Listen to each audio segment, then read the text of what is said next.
I'd be home by 9.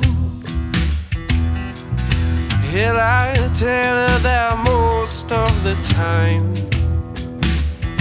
Whoa, baby, don't know, won't hurt her too much. Whoa, I'll tell her where, but I won't say what. Oh, now I'm dancing, oh, I'm dancing. I'm dancing with the devil.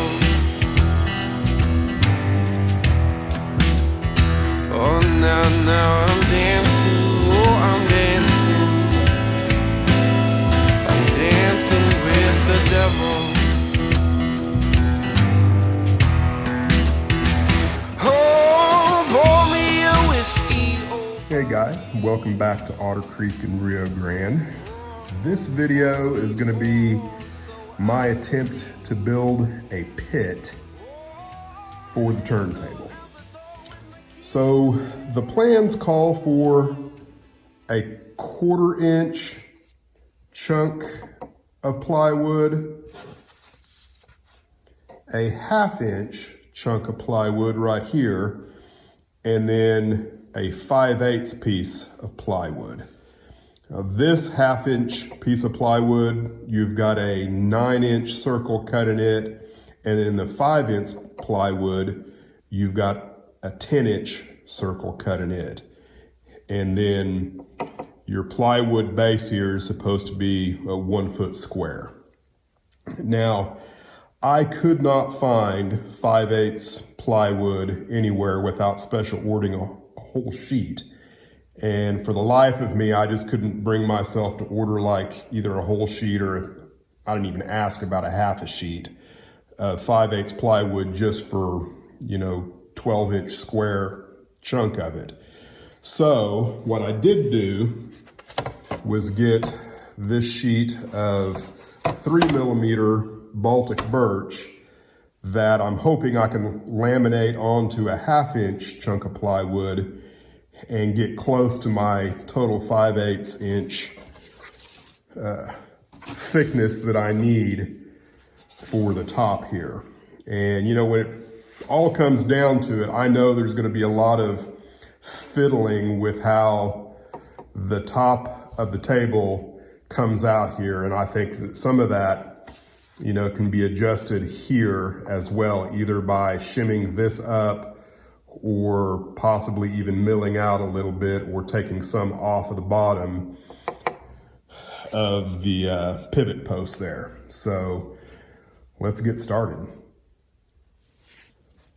All right, I've got 2 sheets of 1/2 inch, 1 foot square each. And we've got the 1/4 inch. And then I've got this real thin 1/8 inch that will help create my 5/8 inch. And I kind of took a little special care in making sure that everything is nice and square. And they're all exactly, or at least to the best of my ability, they're all the exact same size. And what I did is I got them close on the radial arm saw and then dialed in the table saw so that I was making 2 cuts so that everything is exactly the same. Now, I'll point out, it's kind of interesting, I didn't go out and buy anything special other than this thin piece, but I've got a piece that's laminated, 4 laminations of 1/2 inch, and then I've got this, which is 5 laminations of 1/2 inch. And this is a lot closer to actually being 1/2 inch than this is. So there you go. So now it's on to cutting the circles, which should be a whole nother adventure in and of itself. So this is what I'm going to use to make the hole for the pit in the plywood. It's a roto zip, and think I got this from my dad, and I think he used it mostly for drywall, cutting holes in drywall, and I think he cut some rabbets with it. It's got a rabbet cutter adapter kind of thing. And so this is designed to cut, you know, circles or spirals or whatever. And I'll tell you, I'm not too terribly impressed with it. I think it's going to work if there's enough horsepower for this to go through plywood. That's kind of my main concern. But I just put a ruler up here and kind of gauged the distance from here to here, which should be 4.5 inches for a 9-inch circle, which is my first cut. And I did test on this to make sure that it was the right distance. And then I'm going to do one more test in this, which is actually, it's an offcut from the other plywood that I used. And it's perfectly square, but it's not the same size. It's actually a little smaller than 1 inch. So that's the next thing I'm going to do, is see if I can actually cut a hole in this. And if I can, then I should be good to go on the rest of the plywood.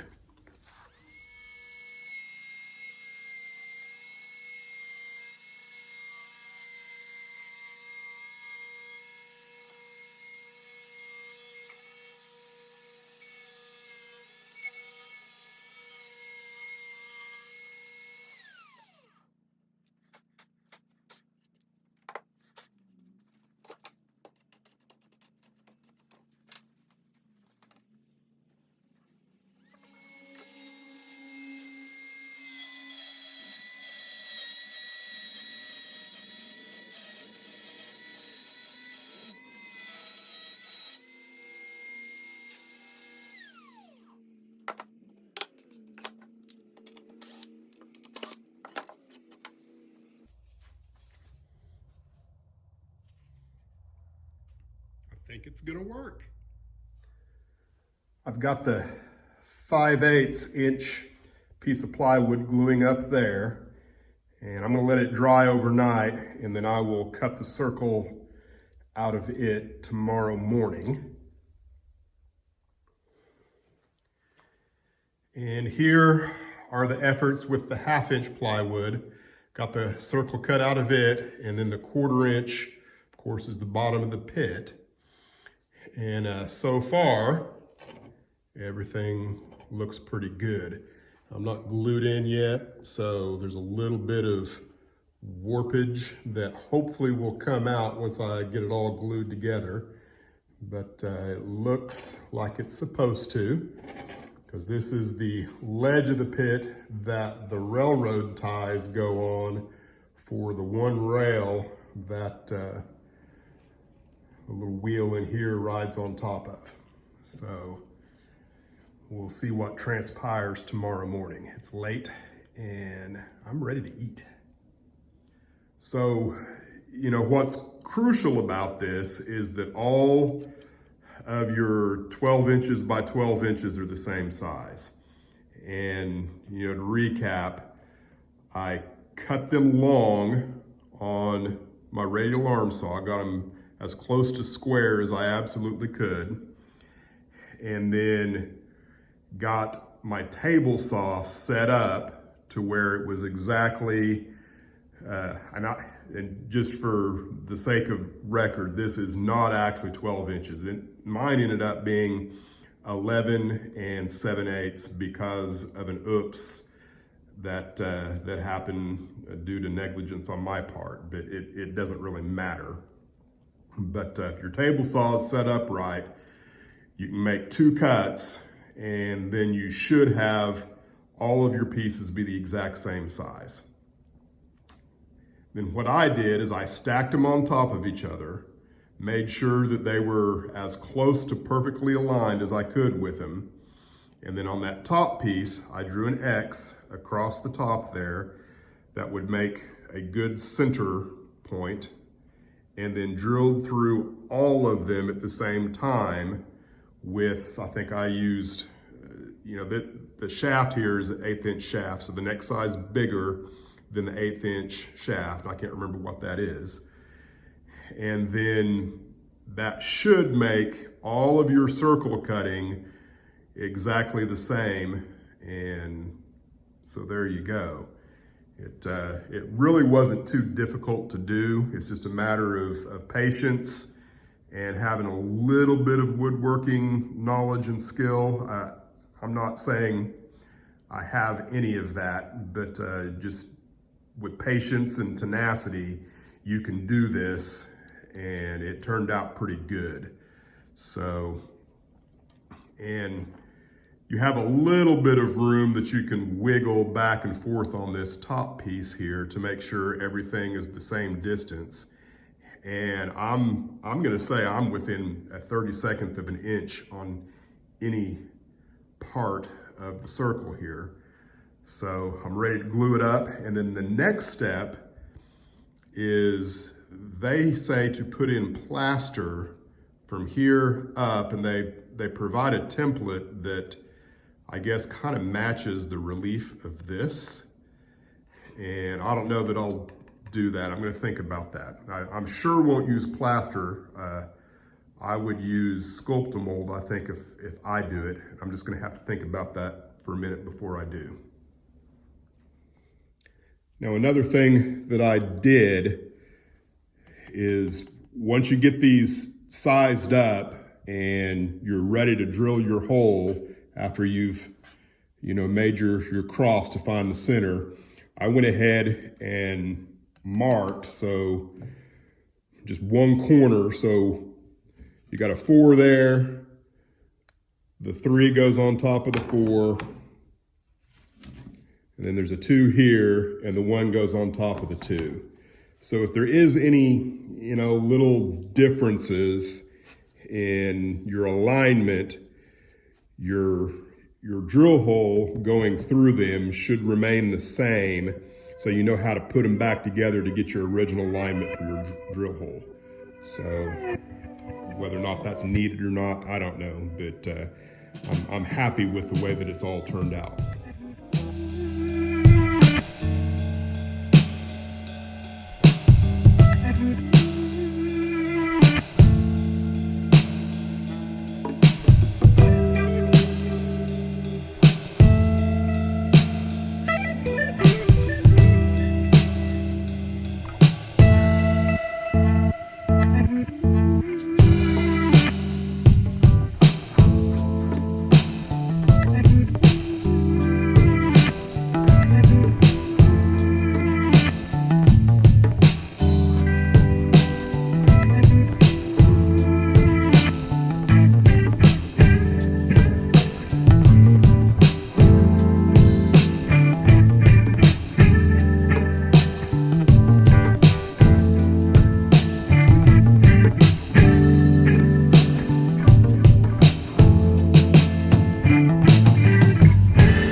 This is a picture that shows a concrete retaining wall in a pit. This is the Western Maryland. I'm not even sure where this is, but I decided to go with a concrete pit, both where the ties will be laid and the retaining wall, just because I thought it would be a good challenge and something I just kind of wanted to do.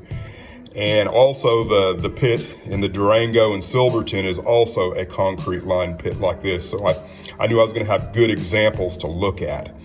So this area here is really kind of what I'm looking at for my initial colors for the pit. And then you can see over here where the tracks interface is just a little bit dirtier and whatnot. And the Durango and Silverton's even worse, you know, where they have lots of tracks aligned. Now, my pit, I'm thinking at the most, I'm gonna have the incoming track, and if I'm lucky, 2 tracks somewhere on the other side that, you know, will be for maintenance of way if I've got room. So I figured the most of my pit probably needs to look something like this. So this is what I'm using to determine what it looks like. Now, in my endeavor to create concrete,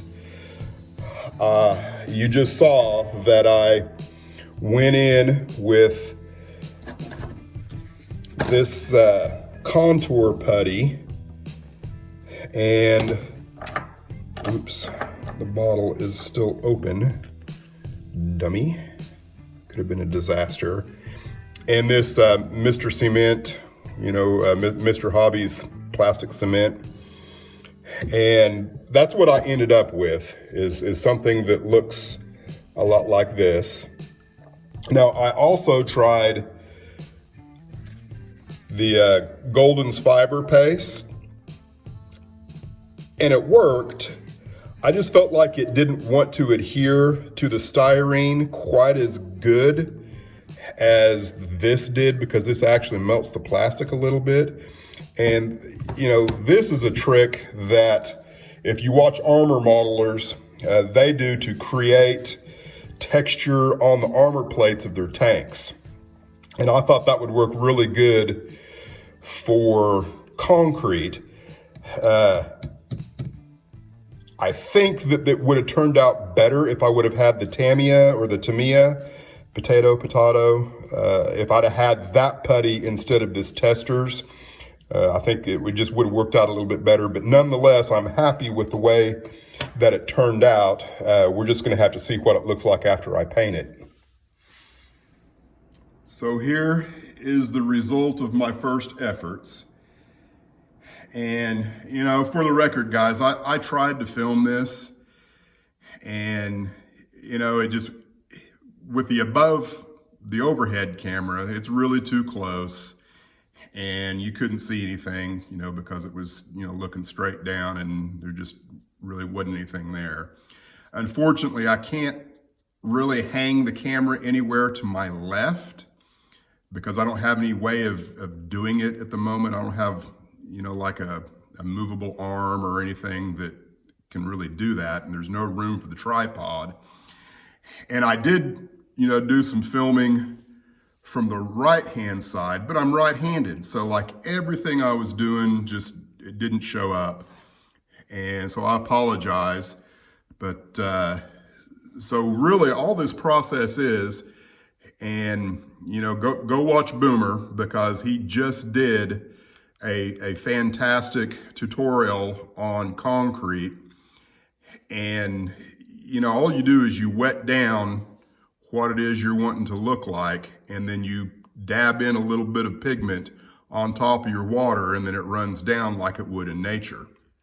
And then, of course, like here's a good example of how the texture on the wall interfaces with how your pigment runs down and creates things that you're not going to be able to create intentionally, which is kind of the whole point.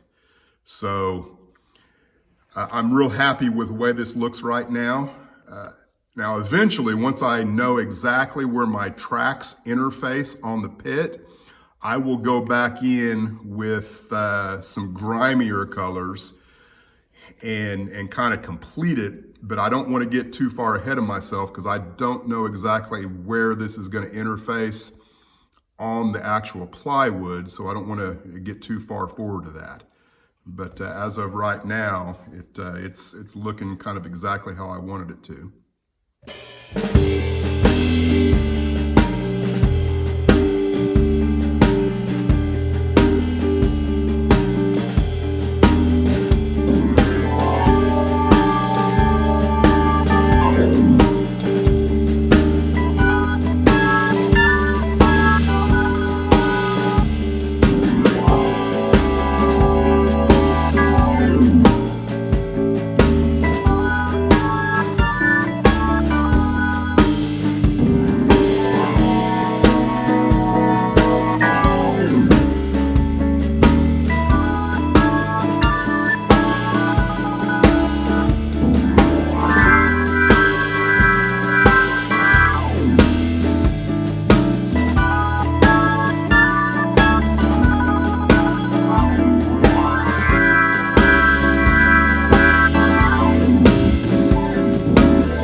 what do you think? I'm pretty happy with it. Now I'm not finished with what I'm gonna do with it by any means, because I still need some coal and some cinders and some things in here. And of course, all of this really kind of happened by accident, but hey, it still looks pretty good. And it's gonna be a good looking, I guess, vignette, or whatever the fancy word is for it. So I think I'm gonna call it quits for this video, because I think I've got plenty of footage. And stick around, because I think the next video probably is gonna be me trying to figure out how to approach the electronics and get a split ring commutator for the pivot post in here. It's gonna be a bit of a challenge, but I think I'll be able to figure it out. So thanks for watching, and we'll see you around next time on Otter Creek and Rio Grande. Oh, pour me a whiskey, old barkeep. Oh, pour me 4 more so I can sleep. Oh, yeah, stumble out the door with my keys in my hand. Tonight I'm gonna be a gambling man. Oh, now, now.